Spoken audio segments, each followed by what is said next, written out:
Bueno, primero que todo, buenas tardes a todos, gracias por venir. Sé que todos tienen muchas cosas que hacer, entonces agradezco que me den un poco de su tiempo. Me presento, soy Gerardo Cortés Rodríguez, soy el semillero que viene de México.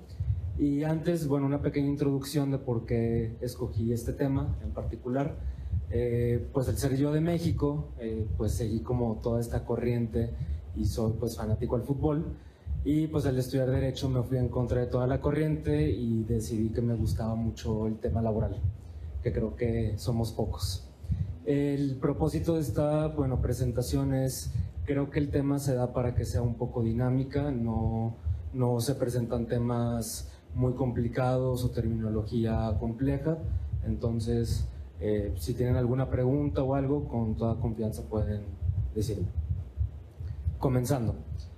Bueno, catalogué en 4 grandes rasgos esta presentación que considero pertinentes: las diferencias, la historia, el comparativo, porque esta presentación ve la comparación entre México, Estados Unidos y un poco a nivel global, y la legislación pertinente.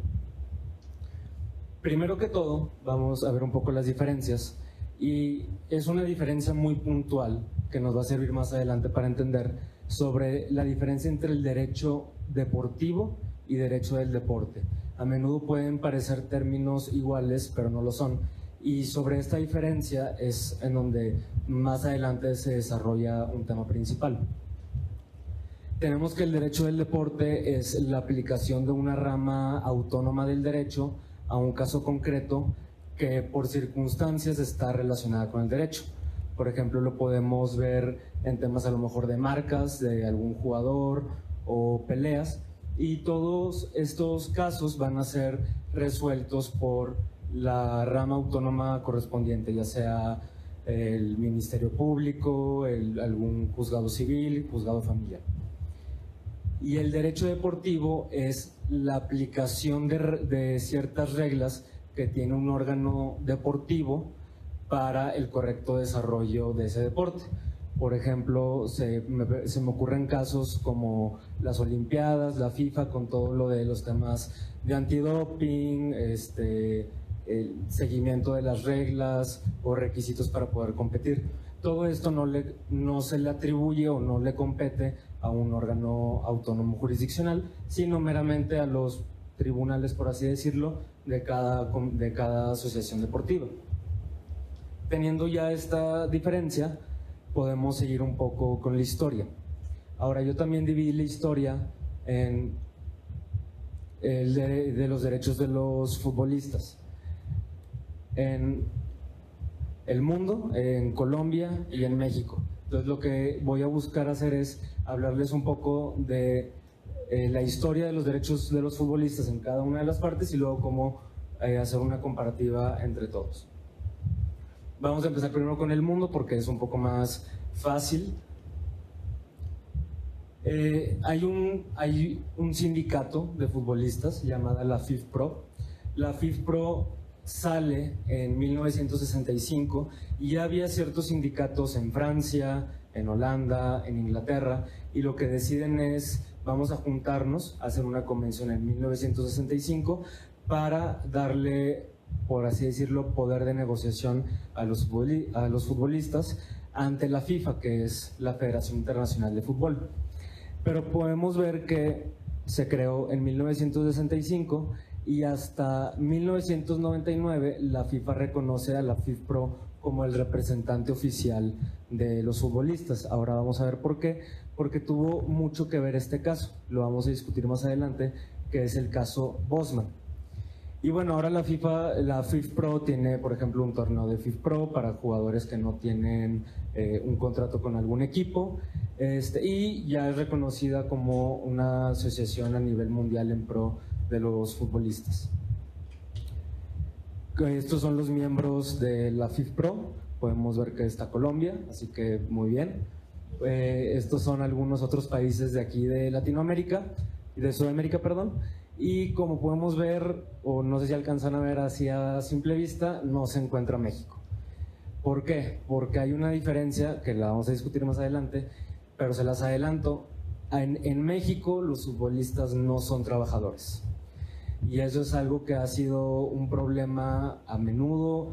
Se han presentado muchos casos de jugadores en donde se les violenta sus derechos y al no ser trabajadores propiamente, no tienen la protección que tiene un trabajador con la Ley Federal del Trabajo en México. Pero bueno, les dije que quería concentrarme un poco en este caso, que es el caso Bosman, y les voy a platicar un poco. Este es Jan-Marc Bosman. Él jugaba en el estándar de Leija en 1988, le dan un contrato de 2 años. En 1990 le ofrecen una extensión del contrato y él dice que no, por la razón por la que él haya dicho, no le gustaba el clima, no le gustaban los deportes, no sé. Entonces, en 1990, Bosman se vence su contrato y como él ya ser dueño de sus propios derechos, porque no estaba vinculado con ningún equipo, tiene un acuerdo con el Dunkerque francés. Pero ¿qué sucede? Que el estándar de Leija en Bélgica dice, sí, pero aunque tú ya no seas de mi equipo, o ya no haya una vinculación jurídica, yo voy a pedir una indemnización de $65,000. ¿Por qué? Porque el argumento del estándar era, este equipo se está fijando por lo que, en ti, por lo que tú hiciste o no hiciste conmigo. Entonces, de alguna forma yo también tengo derecho a recibir algo de la transacción. Pero aquí sucede algo muy importante. Bueno, el Dunkerque no admite pagar esos $65,000 y Bosman se queda en el limbo porque no tenía contrato con el estándar y ya ningún otro equipo lo quería. Entonces él decide demandar al estándar, a la UEFA, que es la Federación de Fútbol en Europa, frente al Tribunal de Justicia Europeo. Este fue un caso inédito porque no se acostumbraba, para empezar, que un jugador demandara al club y a la UEFA, pero aparte lo demandó ante un tribunal continental que es el de la UEFA. Pero la resolución de la UEFA fue muy importante para los futuros desarrollos, que fue que dijo que la restricción del libre movimiento de trabajadores estaba prohibido, y en estos trabajadores están la transferencia de jugadores. Entonces esto es importantísimo porque ya el Tribunal Europeo está aceptando que los jugadores de fútbol, o bueno, en este caso no especifica el deporte, son trabajadores, por lo cual tienen la protección de las leyes laborales, lo cual tiene sentido porque si lo trasladamos a un caso, por ejemplo, si yo trabajo aquí en Gómez Pinzón y mi contrato termina, pues uno entendería que yo soy libre de poder irme al despacho o a la firma o donde yo quisiera. Entonces, el Tribunal de Justicia Europeo avala esto. Ahora vámonos un poco a Colombia. En Colombia hay 2 aspectos generales que un jugador debe tener como derechos al momento en el que es contratado por un club. Número 1 es que tiene que tener un contrato de trabajo y número 2 que tiene que tener la inscripción al sindicato. El sindicato de futbolistas de Colombia es el Acolfutpro, que inició en el 2004 y realmente en parte los felicito porque ha tenido un importante despliegue de fuerzas en cuanto a la Federación Colombiana. Por ejemplo, se eliminaron los contratos por tiempo indefinido. También ya se prohibió que el bajo rendimiento de un jugador fuera causal de despido. Y en sí podemos ver muchas noticias acerca de negociaciones del sindicato, ya sea por vacaciones, derechos deportivos, derechos televisivos, etc. Como les comenté, aquí en Colombia, para que un jugador pueda tener un contrato válido, tiene que tener un contrato de trabajo que tiene que tener no solo lo dispuesto en el Código Sustantivo del Trabajo, sino aparte tiene que estar de acuerdo con el reglamento sobre estatutos y transferencias de la FIFA. Esto sobre todo pues le da al jugador un sentido de seguridad y de protección de que sus derechos no van a ser violentados más adelante. Y la inscripción al sindicato, que no importa si el jugador haga uso o no del sindicato. En el momento en el que tiene el contrato con el club, ya está inscrito en el sindicato de futbolistas profesionales. Ya si él decide o no apalancarse de ellos, hablar con ellos, ya es decisión del jugador. Pero él, por derecho, ya está inscrito al momento de tener un contrato. Y ahora nos vamos a México, lo cual va a ser un poco complicado de entender. Como les explicaba ahorita, en México los jugadores no son trabajadores, entonces hay que ir sobre esa pauta para poder entender un poco más. Lo dividí en 4 grandes áreas. Uno es el Pacto de Caballeros, que más adelante lo explico. La Asociación Mexicana de Futbolistas Profesionales, que ojo, no es un sindicato, porque volvemos a lo mismo, no son trabajadores, es una asociación libre. Los dobles contratos y el draft. Estos dos, yo me estaba partiendo la cabeza porque realmente de los dobles contratos, por ejemplo, fue un escándalo que salió hace 4 días. Y ahora ya se involucraron a secretarías en México, ya hay una investigación fuerte, y más adelante lo explico. El Pacto de Caballeros. El Pacto de Caballeros es un pacto que no está escrito porque la FIFA lo prohíbe. Tengo entendido que la FIFA tiene conocimiento, pero al no estar tangible, sino es simplemente costumbre de los directivos, un pacto honorario, no se puede hacer nada. Y es un poco no sé si alguno ha escuchado hablar acerca del Pacto de Caballeros, es un poco difícil de entender, entonces pues intenté resumirlo de esta forma. Supongamos que tenemos al Club de Fútbol Guadalajara, creo que es un equipo más o menos conocido. Tenemos al Manchester United. El Manchester United tiene dinero y el club tiene a un jugador. Entonces, por así convenir los intereses tanto del jugador, del club y de todas las partes, hacen esta transacción. Entonces aquí yo les pregunto, ¿quién es dueño de los derechos deportivos del jugador? Pues todo el mundo entiende que es el Manchester United, puesto que se hizo esa transacción y listo. Supongamos que pasaron los años y ahora aparece otro club mexicano, el Club América, que decide comprarle al Manchester United el jugador. En los mercados normales, uno diría que simplemente la transacción es entre el Club América y el Manchester United.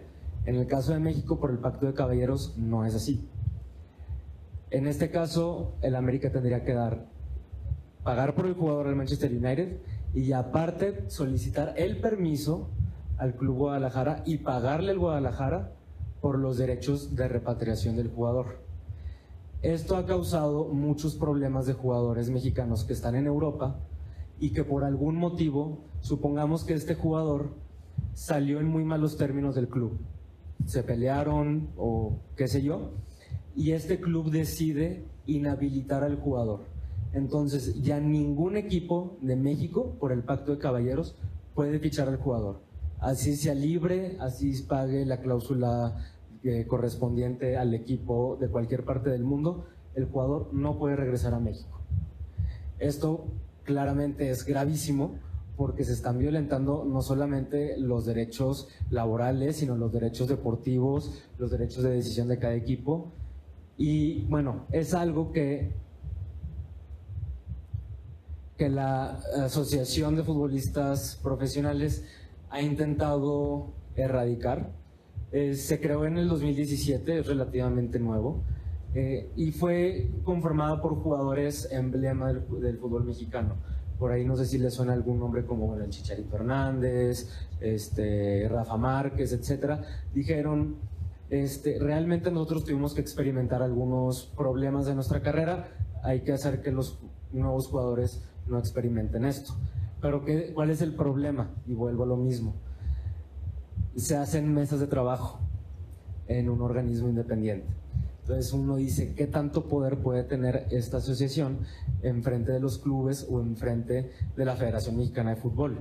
Hace falta, tienen que todo hacerse mediante consensos. Y si la federación lo permite, y si se van a huelga, pues como no son trabajadores, pues se les puede descontar el sueldo perfectamente sin responsabilidad para los clubes. Entonces, pues vamos empezando, todavía al fútbol mexicano le falta mucho camino, esperemos que pronto pues esté todo esto solucionado.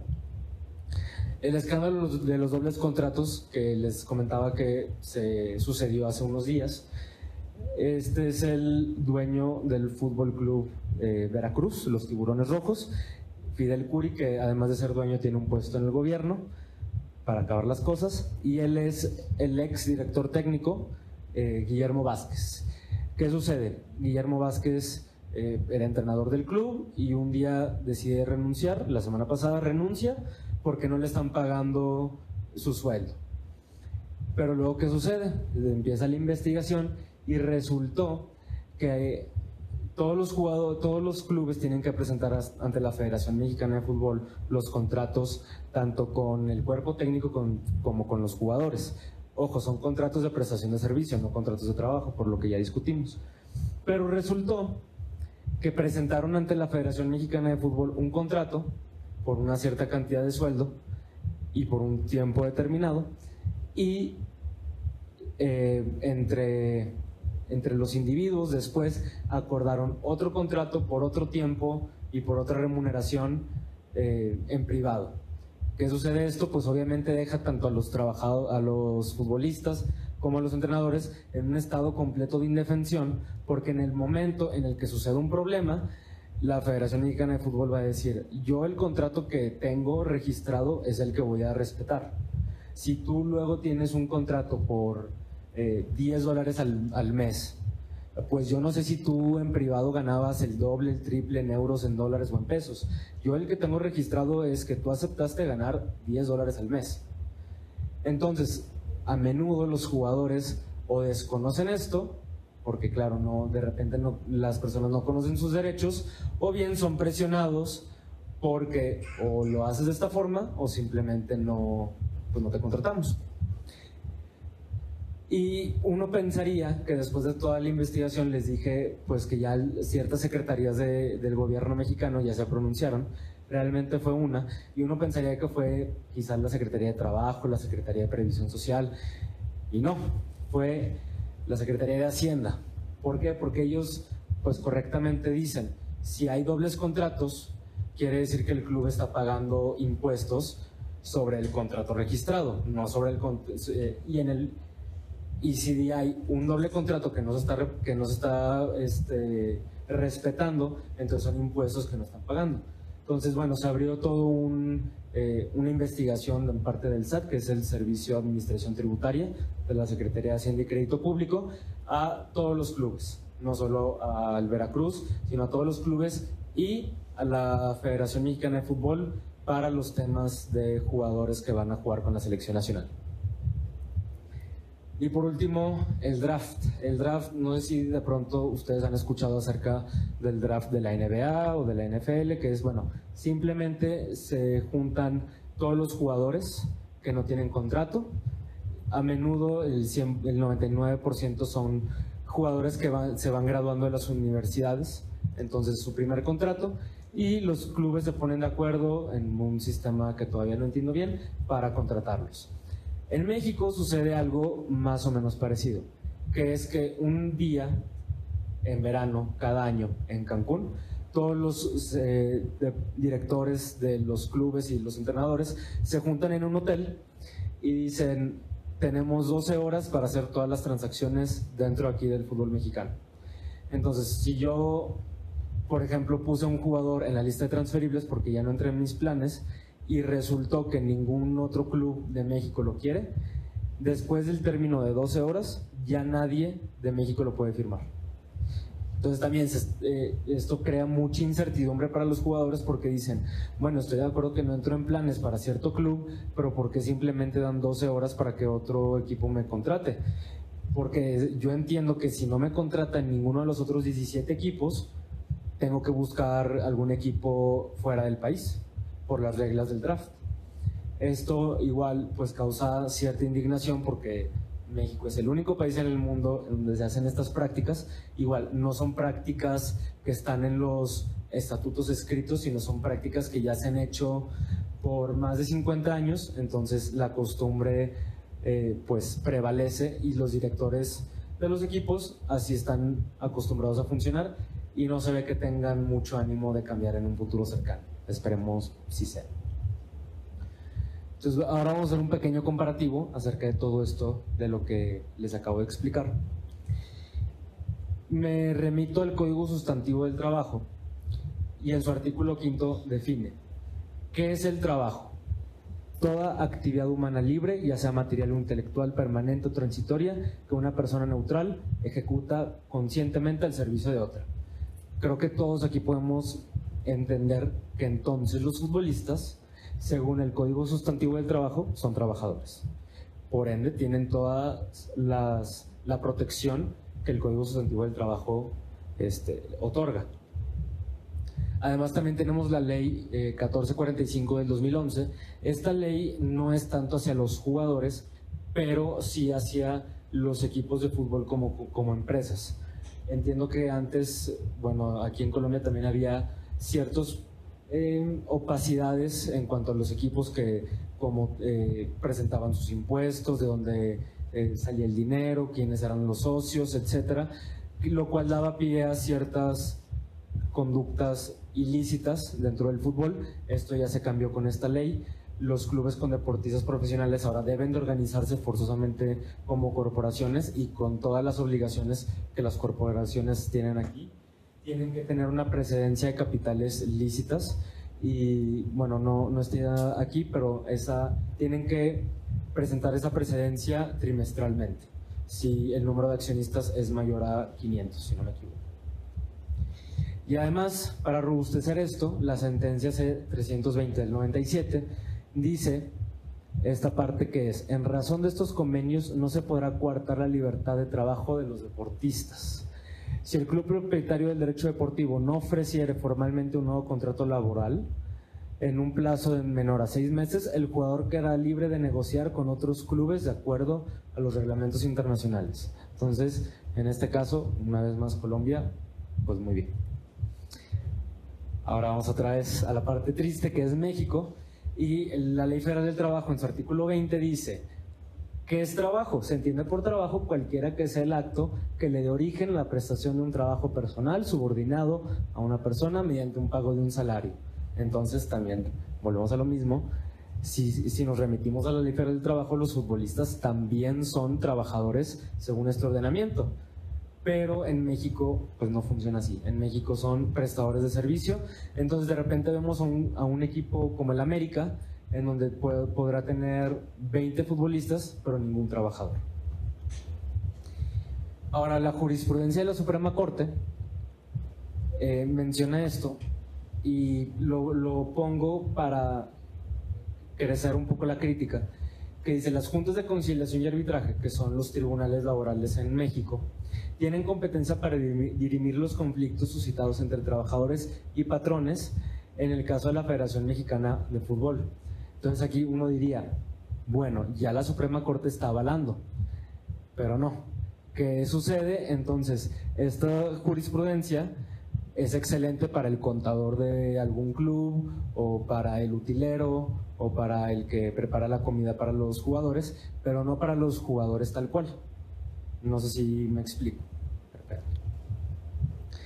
Ahora, ya que les expliqué más o menos acerca de todo esto, vamos a hablar un poco de la legislación. Les comentaba al principio la diferencia entre el derecho del deporte y el derecho deportivo. Ya con todo lo que estuvimos viendo, ¿ustedes creen que los futbolistas y los derechos de los futbolistas se rigen mediante el derecho deportivo o el derecho del deporte? Pues si pensaron que por el derecho del deporte, lamento informarles que no es así, es con el derecho deportivo. Esto es difícil de asimilar porque uno puede decir, si ya los ordenamientos de los países, incluso ya hay un sindicato mundial de jugadores de fútbol, ¿cómo es posible que yo no pueda ir a mi juzgado más cercano a presentar algún problema que yo tengo con un club? Pues la FIFA les había comentado que en 1999 reconoció a los jugadores, a la asociación, al sindicato de jugadores como el Sindicato Mundial de Trabajadores, pero muy inteligentemente En sus estatutos dice, entre palabras más, palabras menos, que los jugadores tienen prohibido ampararse en los tribunales ordinarios. El castigo de esto es ser desafiliados. Entonces, ¿qué sucede? Pues yo puedo ser un jugador y puedo tener un problema con un club y puedo tener todos los argumentos para ir a un tribunal laboral, pero si voy, automáticamente quedo desafiliado por la FIFA a nivel mundial. El Código Disciplinario de la Federación Colombiana de Fútbol lo adopta en su artículo 3. Es una obligación de sometimiento de controversias entre los órganos deportivos y los tribunales de arbitramiento fijados en asamblea. Lo cual eso creó o dio pie a la creación del TAS, que es el Tribunal Arbitral de Deportes. De pronto, si ustedes ven alguna noticia de algún escándalo deportivo, de repente dicen el TAS dice esto, el TAS acaba de impugnar esto, etc. Bueno, es simplemente son unos árbitros internacionales que ven en el momento en el que un jugador firma un contrato, se está sometiendo a la jurisdicción del TAS. De repente, no me malinterpreten, esto ha hecho cosas muy buenas para los jugadores. Tampoco quiero que se entienda como que es un organismo sesgado en pro de los directivos, pero pues al final del día no es un tribunal ordinario que los jugadores puedan tener acceso. Y ya para concluir, pues los invito a hacer una pequeña reflexión. Los futbolistas son víctimas, en este caso, o sea, ya con todo lo expuesto, porque tenemos de repente casos donde los jugadores pues ganan millones de dólares. Entonces, pues yo dudo que Cristiano Ronaldo realmente esté muy preocupado de si su problema con el Real Madrid puede ir a un juzgado laboral o en el TAS. Pero también tenemos el otro lado de la moneda de jugadores que realmente su carrera deportiva puede basarse en este tipo de diferencias. Si una decisión la toma el TAS o una decisión la toma un ordenamiento jurídico laboral, o si yo tengo la protección de la ley, porque a lo mejor en algún país como en México los jugadores no son trabajadores. Entonces, los futbolistas son víctimas, los invito a hacer esa reflexión. ¿Y quién tiene la responsabilidad de proteger a los futbolistas? ¿La FIFA o el gobierno? Porque si se entiende que son trabajadores, pues yo entiendo que entonces el gobierno debe de protegerlo mediante los ordenamientos. Pero si ya vi que hay un sometimiento a la FIFA, entonces uno también podría entender que la FIFA son los únicos encargados de proteger los derechos. Entonces los invito a hacer esa reflexión. Por mi parte es todo. Muchísimas gracias. No sé si haya preguntas. Gracias.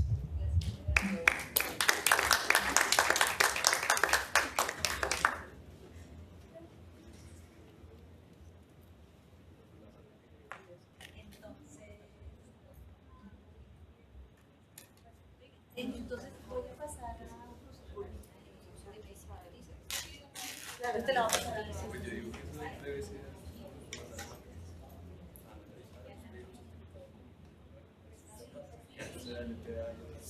Claro, pero si toca cambiar el nombre en la salud.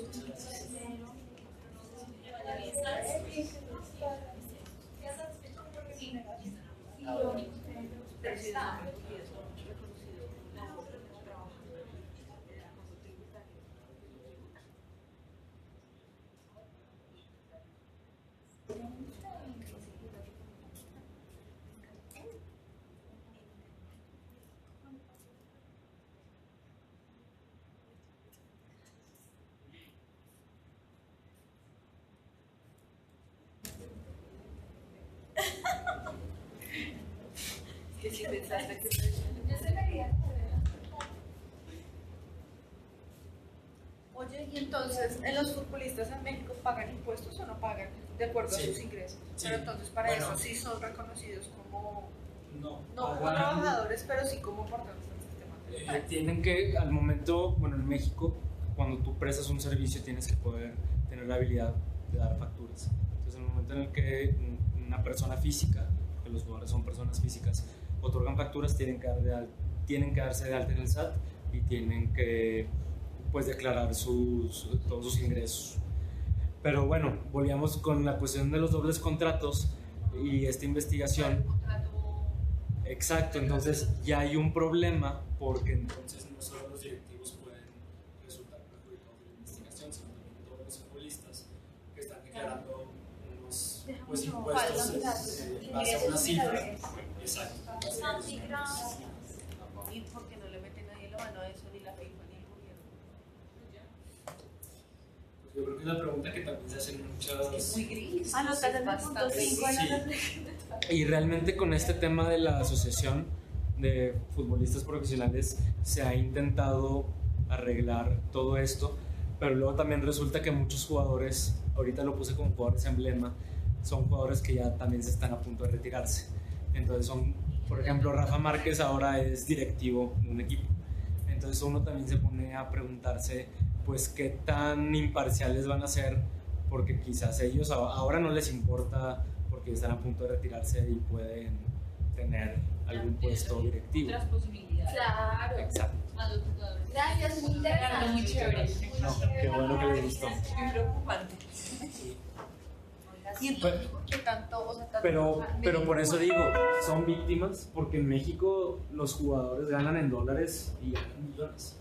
Entonces uno también dice, pues sí tienen todos estos problemas, pero no creo que estén muy... O sea, yo me imagino que o sea, tanto en México como acá, que me imagino que deben ser muy similares a jugadores de fútbol, no sé, no de las divisiones, no de la A, la B, la C y la D, que sus ingresos simplemente se reducen a los buses, no tienen salud, no tienen, o sea, eso, o sea, estamos hablando de personas famosas Sí, que tienen un nivel de vida sí, alto sí, es un tema... y que están por debajo.